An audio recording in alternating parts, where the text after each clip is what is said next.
Uttar Pradesh, district Kushinagar. Sir, मेरा सवाल ये है आपसे, एक्चुअली ये सवाल नहीं है, मैं आपसे इसका एक्सप्लेनेशन जानना चाहती हूँ। जैसे जो स्वामी विवेकानंद थे वो ये बोल के गए हैं कि एक शब्द में यह आदर्श है कि तुम परमात्मा हो। इसका मतलब क्या हुआ? मैं इसका पूरा डिटेल जानना चाहती हूँ बिकॉज वो किस सेंस में बोले हैं।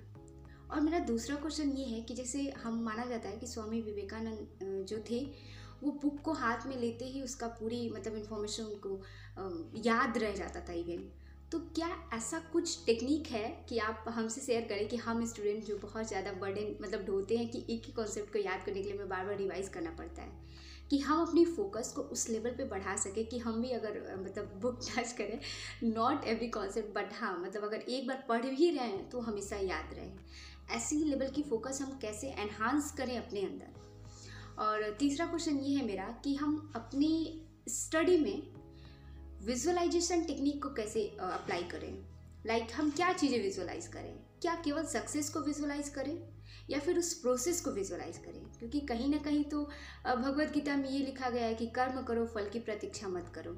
तो जब हम फल के बारे में सोचेंगे ही नहीं तो फिर हम किस सेंस में कर्म करेंगे? लाइक अगर मुझे 12th में अच्छा मार्क्स लाना है, I am preparing for my 12th CBSE board examination, तो मुझे पता है कि अच्छा मार्क्स लाना है तो वो फल मुझे जनरेट करना पड़ेगा ना कि हाँ इतना मार्क्स लाना है, फिर मुझे उस लेवल की पढ़ाई करनी है। तो इस पे भी मुझे डिटेल थोड़ा सा जानना है। And I am thankful to you for giving me a chance to ask a question. Beautiful beautiful. सबसे पहले तो नम्रता, मैं इस चीज़ की दाद देता हूँ आपकी इंटेलिजेंस की, आपकी डेप्थ ऑफ थॉट्स की, और कितने खूबसूरत, कितने डीप क्वेश्चंस आपने पूछे हैं। आपको कोई टेक्निक सीखने की ज़रूरत नहीं। I think you are already in a heightened state of awareness. For someone of your age to ask such deep questions, it requires a certain level of intelligence, certain level of sensitivity to ask such a question. So let me congratulate you on that. नम्रता ने बड़े अच्छे 3 सवाल पूछे हैं। पहला स्वामी विवेकानंद जी ने जो कहा कि तुम परमात्मा हो, और शायद ये आपने उस कोटेशन से ये चीज़ डिराइव की है जहाँ उन्होंने लिखा था कि भगवान में भी विश्वास करने से पहले खुद में विश्वास करो। भगवान में भी विश्वास करने से पहले खुद में विश्वास करो, क्योंकि भगवान तुम्हारे भीतर है। अगर तुम खुद पर विश्वास नहीं कर सकते तो तुम्हारा भगवान पर विश्वास करना भी व्यर्थ है। ये उनकी एक थॉट फिलॉसफी है। तो नम्रता मेरे व्यूज़ जानना चाहते हैं उसके ऊपर। सेकंड क्वेश्चन इनका कि क्या ऐसी कोई टेक्निक है कि मैं बुक को टच करके, फील करके कॉन्सेप्ट्स मुझे इजीली अंडरस्टैंड हो जाएं, स्पेसिफिकली एक स्टूडेंट के पॉइंट ऑफ व्यू से। और इनका तीसरा सवाल था विजुअलाइजेशन, मैं किस चीज़ की विजुअलाइजेशन करूं, क्योंकि जैसे श्रीमद् भगवद गीता में लिखा है कि कर्म करो और फल की इच्छा मत करो। तो क्या मैं फल को विजुलाइज करना सही है या गलत है? अगर मैं नहीं करती हूं तो मेरी प्रोसेस कैसे, जो कि एक जायज़ सवाल है, तीनों जायज़ सवाल है। चलिए थर्ड क्वेश्चन से शुरू करते हैं। What should you visualise? देखिए, कर्म करें पर फल की इच्छा ना करें, जो मेरी अंडरस्टैंडिंग है, मैंने इसको अपनी लाइफ में उतारा है, इस चीज़ को, इस मैसेज को मैं जी रहा हूं।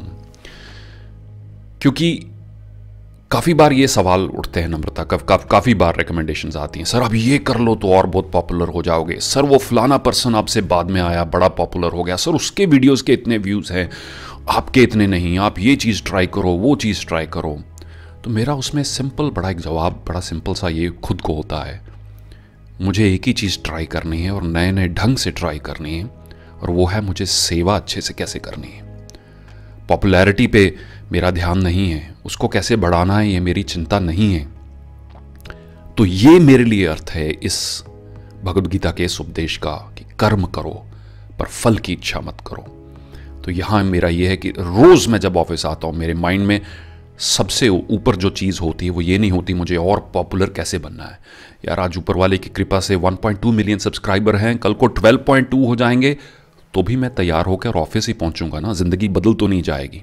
जो माध्यम है, जो ड्राइविंग फोर्स है, जो इंजन है इस पूरी चीज़ का, वो सेवा है। अगर मैं उससे दूर हो गया और नंबर्स बढ़ाने पे जुट गया तो फिर मैं मार खाऊंगा। और ये चीज़ मुझे ध्यान में रखनी है, और यही चीज़ आपको ध्यान में रखनी है, और यही मेरी इंटरप्रिटेशन है भगवद गीता के इस उपदेश की कि कर्म करो पर फल की इच्छा मत करो। क्योंकि फल आएंगे, अपने समय पे आएंगे, हो सकता है आपकी उपेक्षा से, आपकी एक्सपेक्टेशन से ज़्यादा आए, पर ये चीज़ आप भगवान पर छोड़ दें, ऊपर वाले पे छोड़ दें, कब, कितनी तादाद में, किस समय, किस शेप में, किस रूप ढंग में फल आएंगे, और सिर्फ अपने कर्म को एंजॉय करें, कर्म योगी बने, तो फिर कोई एंड नहीं होगा, क्योंकि अब आप डिटैच हो चुके हैं मोटिवेशन से। अब आपकी मोटिवेशन नंबर से नहीं है, पॉपुलैरिटी से नहीं है, पैसे से नहीं है, आपको उन सब चीज़ों की टेम्परेरी नेचर का पता चल चुका है कि आज को फैंस हैं, कल को नहीं, आज को प्रशंसा है, कल को नहीं, आज को पैसा है, कल को नहीं। ये सब चीज़ें नाशवान हैं, ये चीज़ आपको पता लग गई है, एहसास हो गया है। फिर असल क्या है, सही क्या है? वो है कर्म, वो है सेवा, सेवा परमो धर्म, राइट?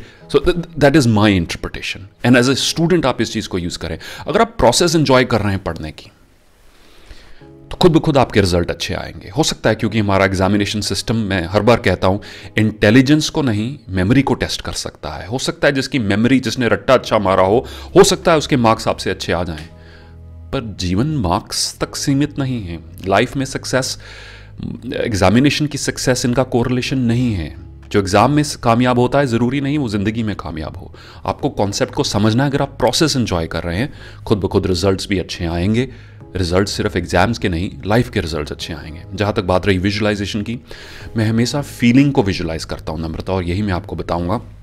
जब आप visualisation as a student use कर रहे हैं, तो इस एहसास को महसूस करना शुरू करें, वही एहसास जो आपको फील होगा जब आपका पेपर अच्छा हुआ है।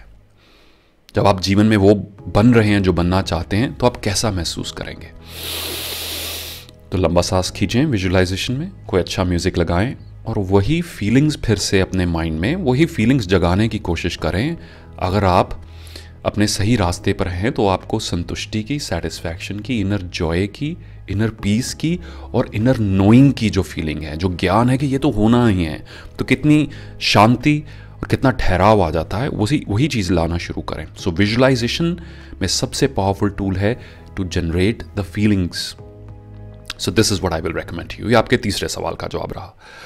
अब चलते हैं पहले सवाल पर। स्वामी विवेकानंद जी के जो आपने कहा कि अगर तुम खुद पर, भगवान तुम्हारे भीतर है, तुम परमात्मा हो, अगर खुद पर यकीन नहीं कर सकते तो भगवान पे यकीन करना भी व्यर्थ है। ये उनकी थॉट फिलॉसफी थी। मैं गुरबानी से, सिख धर्म से कुछ लाइनें कोट करना चाहता हूं।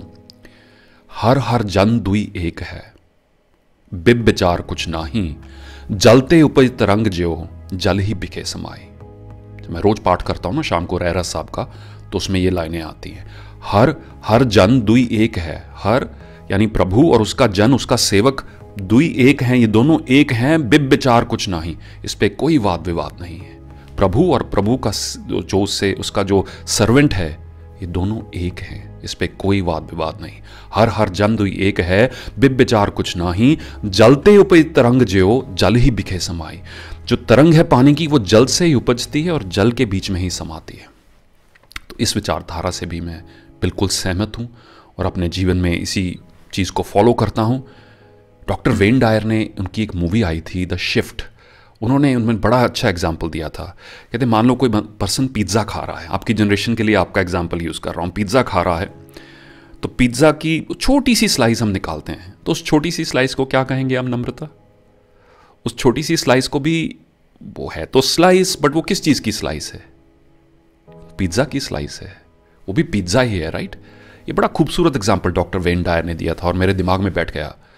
हम भी अगर एक छोटा सा ही अंश हैं उस परमात्मा का, मान लीजिए हर एक के अंदर वो चिंगारी, वो परमात्मा का ही रूप है, जीवन परमात्मा का ही रूप है। एक डेड बॉडी में जब जान, जब उससे एक इंसान के शरीर से जब उसकी जीवन उसका चला जाता है, उसकी सोल चली जाती है, तो वो जो स्पार्क गया है वो परमात्मा का ही रूप है। अब वो सुपर कॉन्शियस में मर्ज हो गया है जाके, पर वो चाहे कितना भी छोटा हिस्सा क्यों ना हो, वो तो है, तो उसी का रूप है। तो ये ही मेरी इंटरप्रिटेशन है स्वामी विवेकानंद जी ने जब कहा इस चीज़ के बारे में, या गुरबाणी में जो गुरु साहब ने लिखा है इस चीज़ के बारे में कि परमात्मा तुम्हारे भीतर है।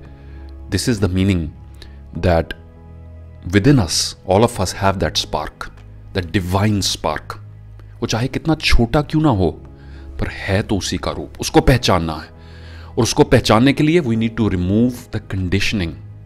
हमारे अंदर जो कंडीशनिंग जो पैदा होती है, कल्चरल, फैमिली की कंडीशनिंग, हर तरीके की conditioning, you need to get in touch with your self, get in touch with your inner voice, get in touch with your inner power, and you will see there is so much wisdom inside, there is so much strength inside. कितनी शक्ति है, कितना ज्ञान है।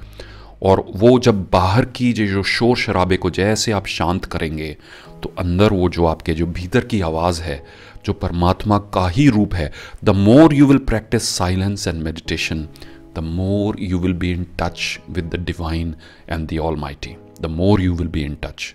जितना आप बाहर के शोर शराबे को शांत करेंगे, खुद के साथ वार्तालाप शुरू करेंगे, उतनी आपको अंदर से ऊर्जा मिलेगी, उतनी आपको अंदर से सेल्फ कॉन्फिडेंस बढ़ेगा, उतना भय और डर खत्म होगा। The more you will speak to your self, and the way to speak to your self is meditation. Meditation का कोई रिलीजियस प्रोसीजर नहीं है, कोई मंत्र नहीं है, कोई लोग फॉलो करते होंगे। मैं केवल अपने श्वास पर फोकस करने की बात कर रहा हूँ। Just focus on your breathing, sit in a quiet place जहाँ शोर कम हो and learn to focus on your breathing.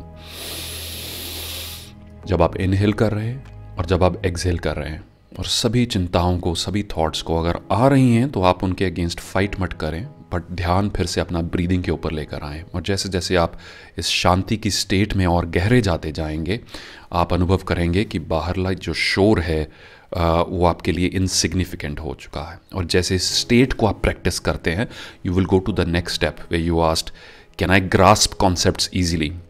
अब ऐसी कोई मैजिक टेक्निक तो नहीं है कि आप किताब को हाथ लगाएंगे और सारी किताब ऑब्जॉर्व कर लेंगे। हाँ, मैंने कुछ वीडियोस देखे हैं पर उनके ऊपर काफ़ी विवाद है। बट क्या होगा नम्रता, ये कि जैसे शोर शराबा कम होता है, you go to a heightened state of awareness. You go to a heightened state of awareness and it becomes very easy to absorb new information. Because you are fully present in the moment. क्योंकि आप इधर उधर की जंग नहीं चल रही है माइंड के अंदर, इधर उधर के ख्यालात नहीं चल रहे हैं, आप पूरी तरह से स्थिरता से फोकस के साथ उस मोमेंट में मौजूद हैं। तो जो बात यहाँ किताब में लिखी गई है, यहाँ जो प्रोफेसर आपको बता रहे हैं, वो पूरी तरह से एब्जॉर्ब होगी, बैठ जाएगी, कोरिलेट कर पाएंगे, क्योंकि बाहर का शोर नहीं, आपके माइंड में स्टिलनेस है। This is very important.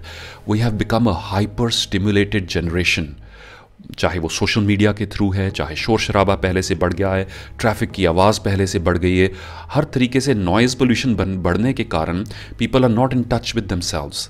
So this is what I'm asking you to do is this will automatically happen if you will practice that state of meditation, that state of surrender.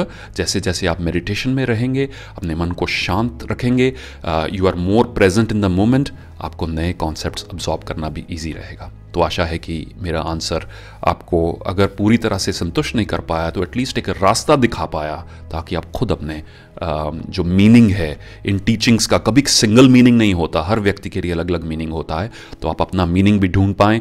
जो मैं इनका meaning समझता हूँ मैंने आपसे share किया। इतने खूबसूरत, इतने डीप सवाल पूछने के लिए नम्रता आपका बहुत बहुत धन्यवाद। मैं और भी व्यूअर्स को ये रिक्वेस्ट करता हूँ, अपने ऐसे ही अच्छे अच्छे क्वेश्चंस भेजते जाएं, और जब आप रिकॉर्ड करते हैं प्लीज़ यूज़ हेडफोन्स, और हेडफोन में जो माइक होता है उससे साउंड क्वालिटी काफ़ी इंप्रूव होती है। You guys take care, thank you for watching, bye bye.